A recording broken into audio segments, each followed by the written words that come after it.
I'm just gonna say it, okay? I'm gonna say it. It is kind of sexy.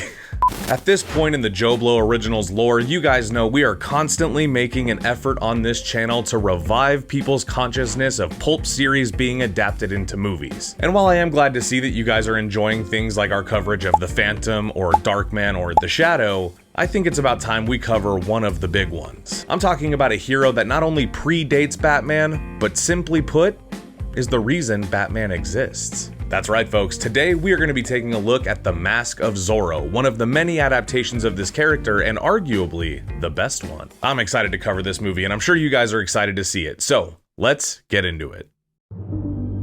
The swashbuckling adventure is a subgenre that became more and more antiquated as the spectacle of action movies evolved. It probably has less of an edge over westerns since the latter can rely on gunplay.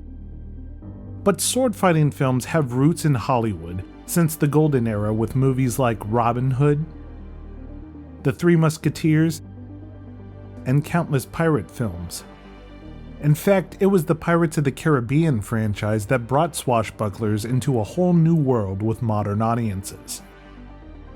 However, 1998 would see the return of a legendary folk hero, both in the context of the story and in the world of cinema, when Steven Spielberg and Amblin Entertainment produced the Martin Campbell film The Mask of Zorro.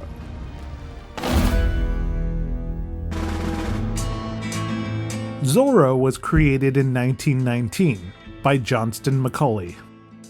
And amazingly, this property that's over 100 years old still has influence on a bevy of popular characters that still goes strong today. Many of his traits resemble ones used for modern-day superheroes, especially someone like Batman. You have the wealthy socialite who uses his status as a disguise, but also becomes a combative folk hero wearing a mask and cape, and fights for the downtrodden against a corrupt system. He even has a cave lair that is undeniably a precursor to the Batcave. The character became ingrained in pop culture with pulp comics and film adaptations with Golden Era Hollywood stars, like Douglas Fairbanks in the 20s and Tyrone Power in the 40s. The dashing figure would even find an audience in the growing medium of television in the 50s with a show from Walt Disney. The brand slightly had a decline in the 70s, and even with movies like Zorro the Gay Blade in the 80s, the property's popularity had waned. However, with such a rich history, the rights holders would not let the icon fade into the darkness. Steven Spielberg was in the middle of filming a movie that would breathe its own bit of life into swashbuckling films, with 1991's Hook for TriStar Pictures.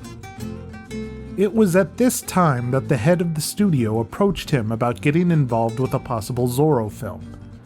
Spielberg jumped at the notion, and when the heads of Zorro Productions were looking to revive the brand, TriStar attracted them to their company with the promise that Spielberg would also be involved. Randall Johnson, who was coming off of the Oliver Stone film The Doors, was partnered up with Aladdin scribes Ted Elliott and Terry Rossio to refine the film's story. Elliott and Rossio would then work with John Escout, whose credits include Air America and Pink Cadillac. They would work on what would become the film's screenplay. Although Spielberg closely oversaw the elements that came into alignment for the film, he would not choose to direct it. So, the producers were looking for someone who could smartly update Zorro for modern audiences. The film went through a few choices, like Mikhail Solomon, who had helmed A Far Off Place for Disney, but he couldn't agree with the studio on the budget. Then, they looked at Robert Rodriguez. Unfortunately, Rodriguez's ideas for the movie were more violent than what they were going for, as he pitched things like Zorro lobbing off the heads of baddies. Ironically, there is a notable decapitation in the movie, but it's by a sinister villain, and Zorro himself remains more honorable. Finally, the producers went to Martin Campbell. because he had recently taken on the similar task of reinventing an old-fashioned character for the 90s, when he directed Pierce Brosnan in GoldenEye for a new era of Bond. James Bond. The Mask of Zorro had a unique spin on the origin plot because it's a passing of the torch story. The Zorro in the original books was Don Diego de la Vega, but in this film, Don Diego is an elder Zorro. For someone of this magnitude who the producers thought would bring a proper nobility to the character, Anthony Hopkins was approached to play the aging legend.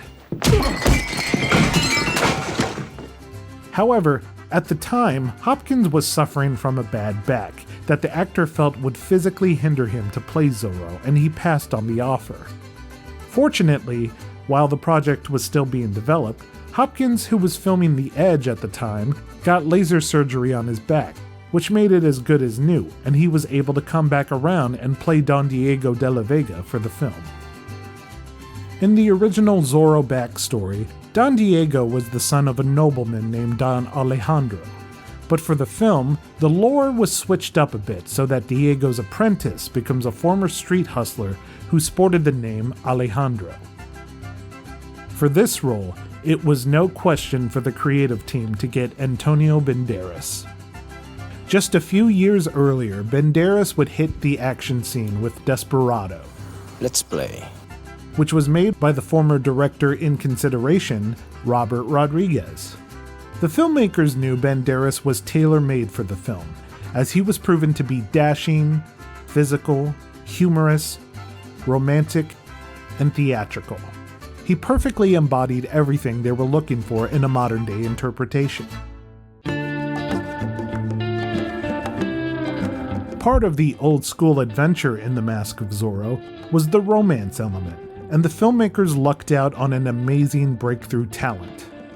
When it came to throwing around names for the female starring role, the producers were thinking of Cameron Diaz. But a fateful night had Steven Spielberg discover Catherine Zeta-Jones while watching a TV miniseries of the Titanic that she had done in the past. Spielberg and everyone wanted Zeta-Jones for the role after thinking she had this magnetizing Latin look. She was seductive, as well as warm. I, like many people who discovered her through Zorro, was surprised to learn that Zeta-Jones was actually Welsh. So in addition to the horse riding training, the stunt training, the sword fight training, and the dancing training, she also had to learn the Spanish dialect. The chemistry between Zeta-Jones and Banderas proved to be undeniable and scorched up the movie's sexiness. Just look at how they devour each other.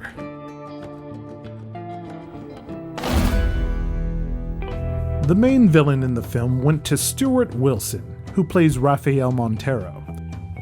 Campbell and Wilson aimed to make Montero more of a misguided villain than a mustache twirler. He was someone that strived for greatness, yet couldn't help but indulge in his more sadistic traits when it came to his pride and his appetite. So it didn't matter to him what cost he had to pay to get what he wanted. Years earlier, many might recognize Wilson, who had previously joined a couple of other franchises with notable villainous performances, with Lethal Weapon 3 and Teenage Mutant Ninja Turtles 3.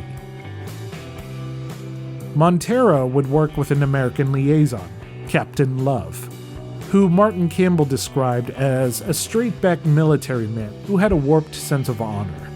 The role would go to Matt Ledger, who is no stranger to period war films, with credits in war epics like Gettysburg, and later in Gods and Generals.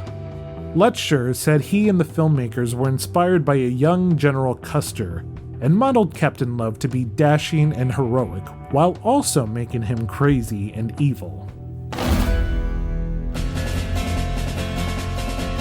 The reinvention of Zorro for the modern audiences meant filming some of the most spectacular sequences that the franchise has ever offered. Campbell showed that he has an eye for fantastic action, as proven by beloved action scenes in GoldenEye and in a later Bond movie, Casino Royale. This film would be no exception. The sword master on the film was Bob Anderson. Anderson had stunt credits that dated back to the 50s, with movies that starred Errol Flynn, as well as working on movies like The Empire Strikes Back and Return of the Jedi. Anderson and his team trained with the cast and were impressed with how passionate and competitive they would get. Banderas even did some training with the Spanish Olympic fencing team. Did you train with the Spanish Olympic team? I did for 4 months. I trained with the Spanish Olympic. It's true. It's true. Why did you do that? The essence of Zorro is in his name, which translates to fox in English. The character isn't only an expert sword fighter, but he's also like the Spider-Man of his day, where he can be cunning and agile in fighting his enemies, as well as outsmarting them. So audiences got to see the full capabilities of Zorro thanks to Glenn Randall Jr., who arranged the stunts and had him doing some amazing acrobatic moves that were incorporated into the fight scenes. Before we continue with our video, here's a reminder to click the Store tab on any of our JoBlo channels and browse our collection of the latest and freshest designs in our merch store. Go get you some.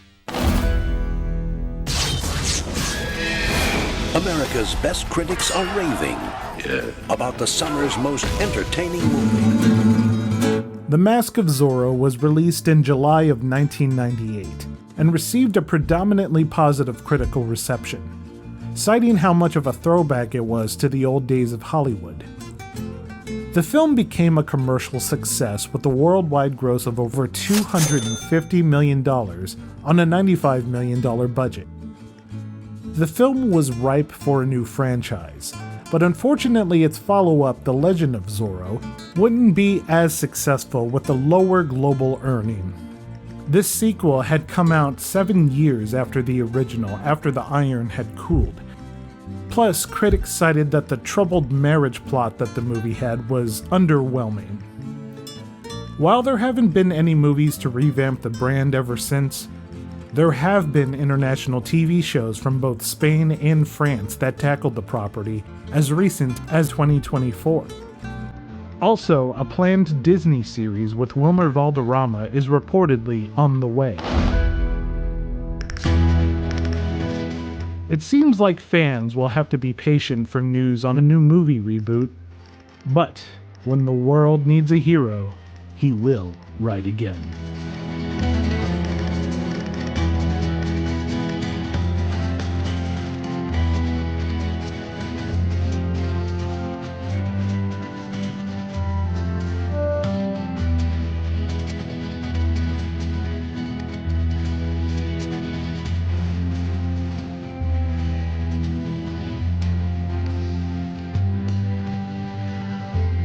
Thank you for clicking on our video, everybody. If you like what you saw here, please make sure you like the video and subscribe and share with your friends who like this sort of content. JoBlo was created by movie fans for movie fans, and we appreciate your support.